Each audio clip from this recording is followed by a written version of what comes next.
हमारे मजबूत देश के Сильные मजबूत народи लोग।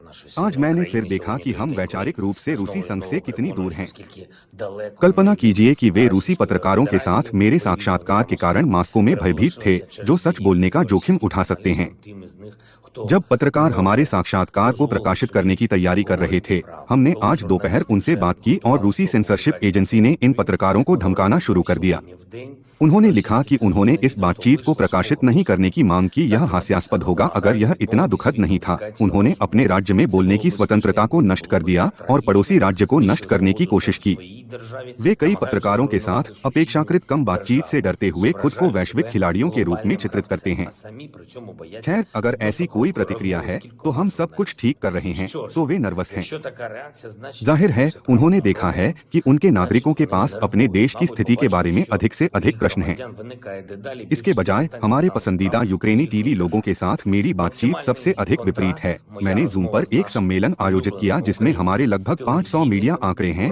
जो एक टेलीथॉन यूनाइटेड न्यूज बना रहे हैं। उन्हें पुनः धन्यवाद। हालांकि सम्मेलन में हमारे पास समय सीमित था, फिर भी हमने काफी अच्छी तरह से बात की। ऐसा लगता है कि हर कोई यूक्रेन की परवाह करता है, हमारी और आपकी परवाह करता है, हमारे भविष्य की परवाह करता है। मैंने नोट्स में बहुत सारे सवाल और सुझाव लिखे, हम सब उन पर काम करेंगे। आज उन्होंने यूक्रेन में शांति के लिए वैश्विक मैराथन का समर्थन किया। वैसे यह न केवल टेलीविजन होगा, बल्कि दुनिया भर के दर्जनों शहरों में भी लोग हमारे राज्य के समर्थन में एकत्र हुए। यह बहुत अच्छा है। वे स्वतंत्रता का समर्थन करने के लिए भी एकत्र हुए। यूरोप के चौराहों और अन्य महाद्वीपों में प्रभावशाली संख्या में लोग एकत्रित हुए हैं और यह अत्यंत महत्वपूर्ण है, क्योंकि जब लोग चौकों में एकत्रित होते हैं तो राजनेता कुछ भी न सुनने का, हमें और आपको न सुनने का, यूक्रेन को न सुनने का नाटक नहीं करेंगे। मैं दूसरे देशों के सांसदों से अपील करता रहूंगा। कूटनीतिक दृष्टिकोण से यह सप्ताह काफी व्यस्त रहने की योजना है, इसलिए कोई भी राजनीतिक कार्यालयों या नौकरशाही खामियों में कहीं भी यूक्रेनी हित को छिपाने में सक्षम नहीं होगा। हम किसी को भी अपने शहरों के बारे में नहीं भूलने देंगे। मारियोपोल और अन्य यूक्रेनी शहरों के बारे में भूल जाएंगे कि रूसी सेना बस नष्ट कर रही है। दुनिया में ज्यादा से ज्यादा लोग बुराई के साथ इस लड़ाई में अच्छाई की तरफ, यूक्रेन की तरफ हैं। यदि राजनेता लोगों के हितों का पालन करना नहीं जानते हैं तो हम उन्हें सिखाएंगे। यही लोकतंत्र और हमारे राष्ट्रीय चरित्र का आधार है। एक बार फिर मैं खेरसोन, काखोवका, स्लावुतिक और अन्य शहरों में अपने लोगों को धन्यवाद देना चाहता हूं जो आक्रमणकारियों का विरोध करना जारी रखते हैं। यदि आक्रमणकारी यूक्रेनी शहरों में प्रवेश करते हैं तो इसका मतलब केवल यह है कि उन्हें छोड़ना होगा। और उन असाधारण मूर्खों के लिए जो मैं रूसी सेना के साथ सहयोग करने की कोशिश करता हूं, मैं उन्हें याद दिलाना चाहता हूं कि वे अपना खुद का त्याग कर रहे हैं। वे अन्य लोगों के देशद्रोहियों के साथ क्या करेंगे? मैं उन्हें सोचने के लिए कहूँगा, लेकिन मैं जानता हूं कि ऐसे लोगों के बारे में सोचने के लिए कुछ भी नहीं है, अन्यथा वे देशद्रोही नहीं बनते। बेशक हम आक्रामकता के खिलाफ, रूसी संघ के खिलाफ नए प्रतिबंधों के लिए एक सप्ताह तक काम करेंगे। ये ऐसे प्रतिबंध हैं जिनकी आवश्यकता तब तक है जब तक रूसी सेना यूक्रेन के क्षेत्र में रहती है।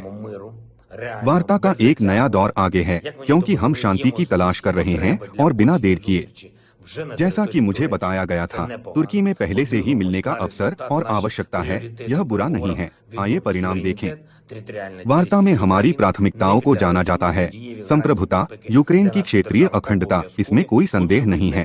हमारे राज्य के लिए प्रभावी सुरक्षा गारंटी भी अनिवार्य है और हमारे मूल राज्य में सामान्य जीवन को बहाल करने के लिए जितनी जल्दी हो सके हमारी कायापलट स्पष्ट है। हमारे राज्य के सशस्त्र बल आक्रमणकारियों को रोक रहे हैं और कुछ क्षेत्रों में वे कदम भी आगे बढ़ा रहे हैं। बहुत बढ़िया। हमारे रक्षकों का साहस, वे युद्ध के मैदान में कितनी समझदारी से व्यवहार करते हैं, यह इतना महत्वपूर्ण है कि कृतज्ञता के शब्द पर्याप्त नहीं हैं। लेकिन बार बार मैं धन्यवाद देते नहीं थकता। हमारे प्रत्येक रक्षक को धन्यवाद। उन सभी के लिए जो हमारे और आपके लिए, हमारे बच्चों के लिए, हमारे लोगों के लिए, भविष्य के लिए लड़ रहे हैं।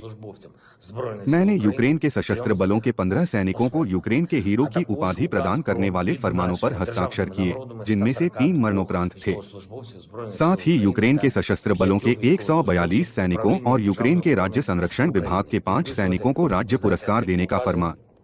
ईमानदार होने के लिए, आप जानते हैं, इस तरह के फरमानों पर हस्ताक्षर करना मेरे लिए बहुत सम्मान की बात है।